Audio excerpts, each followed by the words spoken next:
Bom, estamos então em Jerusalém no ano 35, é uma manhã de quinta-feira e o amigo de Saulo, Sadoc, o aguarda, né? Saulo chega numa biga romana puxada por dois cavalos brancos. Ele veste túnica romana e ele fala preferencialmente o grego. O que de certa forma estranha o seu amigo que diz como está mudado e tal, né? Aí fala justamente isso, essas roupas romanas, fala o grego, aí Paulo já não deixa ele completar e diz, mas no coração a lei. E desejoso de submeter o poderio romano e a sabedoria de Atenas ao monoteísmo judeu. Essa era, digamos assim, a expectativa de vida de Paulo, de trazer a independência política para Jerusalém, e também se esperava isso dele, né? Os religiosos esperavam essa posição de Saulo, e ele então tinha esse idealismo de trazer uma independência política e até, se possivelmente, influenciar de forma que nesse contato social Jerusalém pudesse sair sempre fortalecida, né? Então eles conversam, um encontro efusivo, eles conversam a respeito de vários assuntos, esse capítulo traz as características de Saulo. Saulo tem mais ou menos aí uns 30 anos, ele é um temperamento apaixonado, indomável, uma arguta inteligência, né? Sadoc já havia conversado com a irmã de Paulo, então ele sabe da sua preferência por Abigail como a eleita para o seu casamento. É que uns 3 meses atrás, mais ou menos, Saulo foi com Gamaliel e Alexandre numa festa para a realização da circuncisão dos trabalhadores de Zacarias, né? Zacarias, o pai adotivo de Abigail. Ele chegou na região muito paupérrimo, tomou um empréstimo de um romano, arrendou uma terra e agora ele produz muitas flores, muitos legumes, muitos frutos, animais de pequeno porte, de vário porte, que ele vende até para o templo para a prática de sacrifício, assim como faziam várias aldeias circunvizinhas a Jerusalém, né? Sadoc não se interessa muito por esse interesse político da vida de Saulo e ele pergunta a respeito da família de Saulo e a gente fica sabendo que Saulo então recebe ainda recursos oriundos da casa que o pai dele por muito tempo foi tecelão, mas agora ele está muito bem financeiramente, com várias caravanas e camelos percorrendo a região da Turquia, né? E Saulo também, ele tem funções muito elevadas e específicas no Sinédrio, e ele vai substituir Gamaliel nas decisões de alta relevância do Sinédrio, e vai assim garantir um salário muito bom para si, além desses recursos paternos, né? O amigo Sadoc, ele está em Jerusalém porque o tio dele, que era cego, foi curado por um tal de Estevão através de processos meio escusos, né? E ele pergunta então se Saulo conhece os seguidores do caminho. E Saulo diz que sim, ele pergunta, mas não são pobres galileus maltrapilhos de bairros desprezíveis? É isso mesmo, sim, são. São. E o Estevão devolveu a vista para o meu tio por uns processos estranhos, e Saulo diz, mas o seu tio não sabe que essas práticas são oriundas das artimanhas do inimigo de Deus? Como é que ele foi se submeter a isso? Eu tenho falado com Gamaliel para a gente reprimir essas práticas e tal, mas o mestre tolerante me faz ver que eles fazem muito bem, que o pessoal do caminho, né, os seguidores do caminho, fazem muito bem às pessoas carentes, né? Aí Sadoc Mas, além disso, as pregações desse tal de Estevão têm arrebanhado muitos estudiosos do judaísmo e ele infirma Moisés, né? Então, Saulo já fica um pouco mais preocupado. Ele pergunta, mas vem cá, esse pessoal aí do caminho não são seguidores de um carpinteiro galileu de nível inadequado aí? E o que que a gente pode esperar da Galileia além de peixes e legumes, né?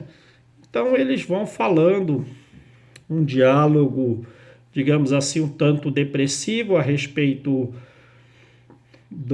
da religião do caminho e chegam à conclusão que devem então ser repreendidos. E ele pergunta quando que vai ser, quando que são as oratórias de Estevão, e Sadoc diz que elas são realizadas no sábado, e Paulo diz que vai então influenciar o sinédrio para que não haja essa tolerância que para Saulo eles já estão no limite máximo da tolerância, né?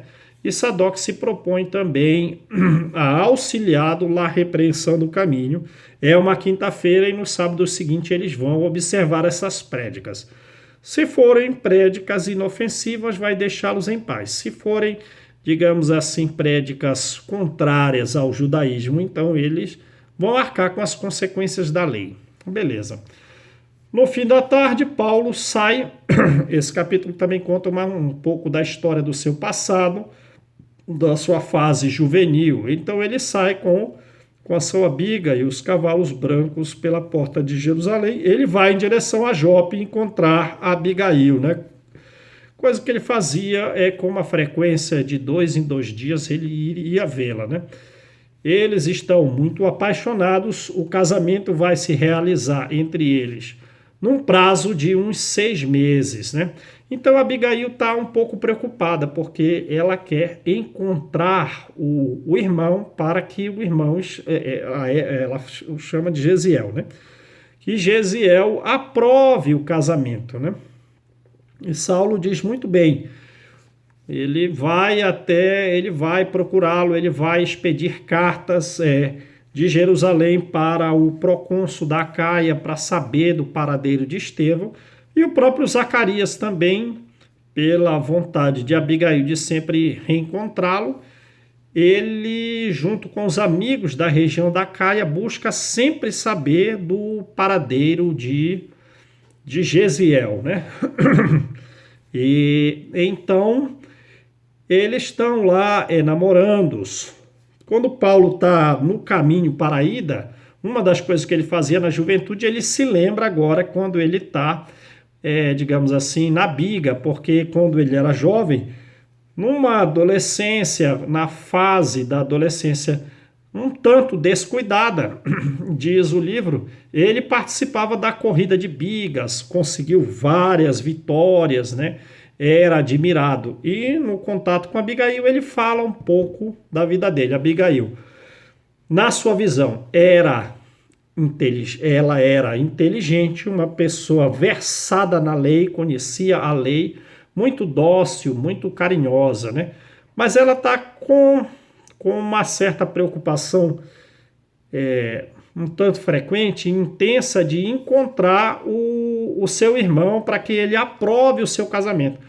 Como esse sentimento dela é muito, assim, até natural, né?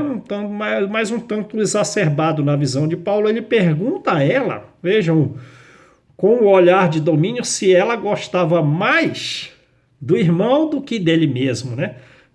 Então ela se choca com aquela pergunta e ela vai dizer, olha, o meu irmão, Gesiel, ele foi o meu companheiro na orfandade, ela era órfã de mãe, ele foi também o auxiliar no período infanto-juvenil, ele que ensinou bem a ela, ensinando para ela os mandamentos, os salmos, e diz que tudo que ele vê de bom nela é obra de Estevão. E Paulo diz que ele parece um santo, que ele vai então até os confins do mundo para procurar encontrá-lo, expedir cartas de Jerusalém.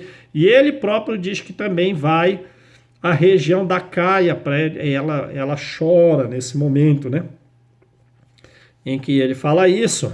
Ele tem uns 30 anos, ela tem mais ou menos uns 19, 20 anos.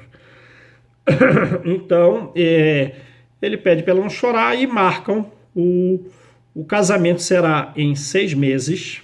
Eles primeiro, antes de Saulo ir atrás de Estevão, ele vai marcar um encontro para levá-la a Jerusalém, de forma que ela também passe a conhecer a irmã de Saulo, que em 2 meses ela também vai conhecer a família de Saulo, né? Ela vai a Jerusalém sem custo para ela, com uma túnica grega, vai vestida de uma túnica grega a Jerusalém e, digamos assim, esse é o capítulo 4 da primeira parte, e eles ficam ali enamorados, marcando já então o casamento e essas visitas. E depois deles conhecerem a família de Saulo, ele irá atrás de Gesiel, né? Gesiel. Outra coisa que fala da juventude da vida de Saulo é que ele, como era um jovem vinculado ao esporte, tendo conquistado várias vitórias nas bigas, nas competições de bigas, ele recebeu proposta de casamentos, ele recebeu propostas de relações sexuais, mas para ele manteve a lei, digamos assim, acima das próprias tendências naturais. Ele teve esse heroísmo de não se contaminar com os prazeres do mundo. Ele tinha os desejos naturais e as imaginações férteis, naturais e normais do período juvenil, mas ele se propôs a colocar a lei acima das suas próprias tendências instintivas, porque ele achava que as relações sexuais deveriam ser praticadas somente no casamento.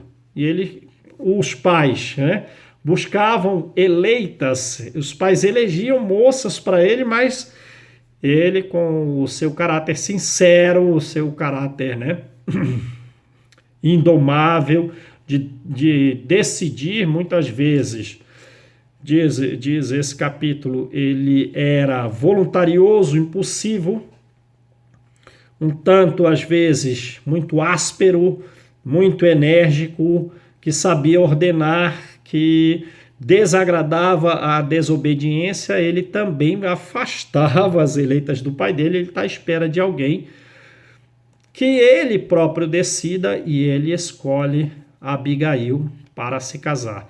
Então vejam que os 3 já estão reunidos em Jerusalém, porque Gesiel está em Jerusalém com o nome de Estevão, já é famoso na cidade. Paulo já vai casar com Abigail, então os 3 já estão no reencontro. Provavelmente já tiveram episódios de vidas anteriores juntos, né? Porque, como diz Kardec, frequentemente nós encontramos com as mesmas pessoas. Isso é até uma reflexão de Saulo mais à frente, porque é que Estevão e Abigail, dentre todas as pessoas que eles conheciam, lhe tinha nele uma maior influência. E a gente vê isso mais para frente. Tá bom, gente?